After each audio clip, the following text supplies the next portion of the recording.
जनवरी 2023 में एक रिपोर्ट ने इंडियन स्टॉक मार्केट्स को ऐसे हिला दिया जैसे पहले कभी नहीं हुआ था।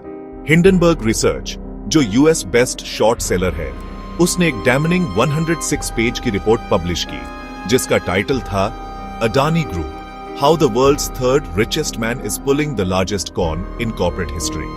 पर यह हिंडनबर्ग रिसर्च कौन है? नेथन एंडरसन ने इसे 2017 में फाउंड किया था।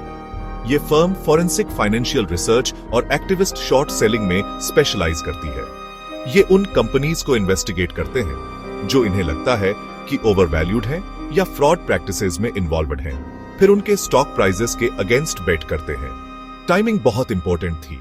ये रिपोर्ट अडानी एंटरप्राइजेस के मैसिव 20,000 करोड़ के आईपीओ से कुछ ही दिन पहले आई थी, जिसे बाद में मार्केट वोलेटिलिटी की वजह से विथड्रॉ कर लिया गया। हिंडनबर्ग की रिपोर्ट में अडानी ग्रुप के खिलाफ कई गंभीर एलिगेशंस लगाए गए थे। उन्होंने दावा किया कि ग्रुप ने दशकों से स्टॉक मैनिपुलेशन और अकाउंटिंग फ्रॉड किया है। रिपोर्ट में आरोप लगाया गया कि ग्रुप ने मॉरिशस और यूएई जैसे टैक्स हेवन में ऑफशोर शेल कंपनियों का इस्तेमाल करके स्टॉक की कीमतों को आर्टिफिशियली बढ़ाया।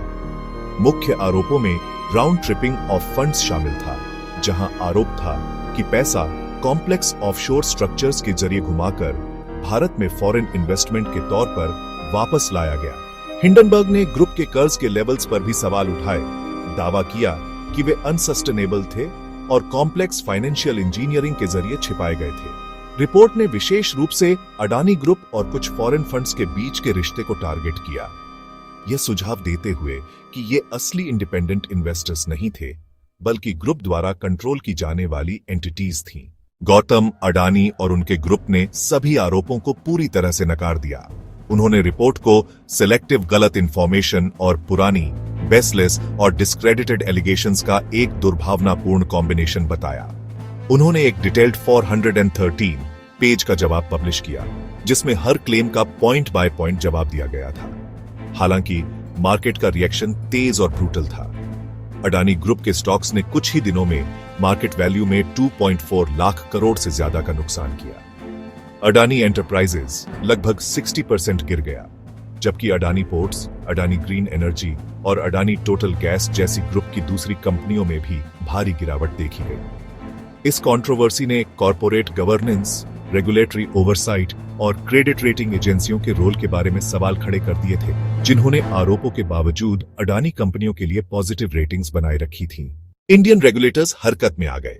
सेबी यानी securities and exchange board of India ने इन आरोपों की जांच शुरू कर दी। सुप्रीम कोर्ट ने भी एसयूओ मोटो कॉग्निजेंस लिया और रेगुलेटरी फ्रेमवर्क की जांच के लिए एक एक्सपर्ट कमेटी बनाई। इंटरनेशनल क्रेडिट रेटिंग एजेंसीज ने अडानी ग्रुप की कंपनियों की रिव्यू करना शुरू कर दिया। कुछ बैंकों ने कथित तौर पर ग्रुप में अपना एक्सपोजर कम कर दिया, जबकि कई इंस्टीट्यूशनल इन्वेस्टर्स ने अपनी पोजीशंस को फिर से रीअसेस किया। इस कंट्रोवर्सी ने वेल्थ के कंसंट्रेशन, इंडियन मार्केट्स में शॉर्ट सेलर्स के रोल के बारे में डिबेट्स छेड़ दी और क्या मौजूदा रेगुलेशंस ऐसे कथित मैनिपुलेशंस को रोकने के लिए काफी थे। आज अडानी ग्रुप अभी भी ऑपरेट कर रहा है और उसने अपने मार्केट के कुछ नुकसानों को रिकवर कर लिया है, हालांकि पूरी तरह से नहीं। ग्रुप ने अपना ध्यान कर्ज कम करने, ट्रांसपेरेंसी सुधारने और कॉर्पोरेट गवर्नेंस प्रैक्टिसेस को मजबूत करने पर दिया है। सेबी की जांचें अभी भी चल रही हैं और आरोपों पर फाइनल फैसला आना बाकी है। इस कंट्रोवर्सी के कारण भारत के फाइनेंशियल रेगुलेटरी फ्रेमवर्क को मजबूत करने और कॉर्पोरेट डिस्क्लोजर नॉर्म्स को बेहतर बनाने के बारे में चर्चाएं शुरू हो गई हैं। ये हमें क्या सिखाता है? पहला, इन्वेस्टमेंट्स में ड्यू डिलिजेंस का महत्व। दूसरा, मजबूत रेगुलेटरी मैकेनिज्म की जरूरत। और तीसरा, मार्केट की इंटीग्रिटी बनाए रखने में इन्वेस्टिगेटिव रिसर्च की पावर। अडानी हिंडनबर्ग सागा हाल के भारतीय इतिहास की सबसे महत्वपूर्ण कॉर्पोरेट कंट्रोवर्सी में से एक है।